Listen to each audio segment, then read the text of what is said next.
Paano ibaba ang uric acid, gout? By Doc Willie Ong. Ang uric acid ay nagdudulot ng sakit na gout at kidney stones. Isa, iwasan ang mga pagkaing mayaman sa protein. Umiwas sa pulang karne, baka, baboy, at kambing. Iwasan ang organ meats, atay, balon-balunan, utak, at bituka. Bawasan ang ilang seafood, sardinas, hipon, tahong, at talaba.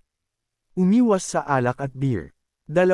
Baguhin ang diet. Uminom ng maraming tubig, 8 hanggang 12 baso ng tubig kada araw upang maiihi ang labis na uric acid.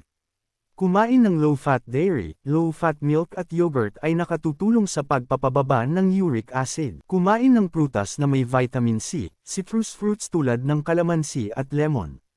Kumain ng cherries, laban sa atake ng gout. Umiwas sa matatamis, soft drinks, juice, at pagkain may high fructose corn syrup.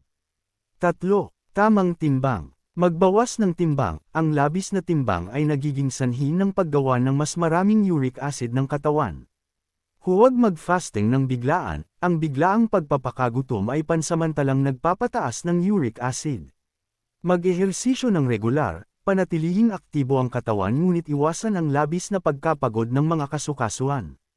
Maaaring magreseta ang doktor ng mga gamot tulad ng allopurinol o febuxostat upang mapigilan ang paggawa ng uric acid sa katawan.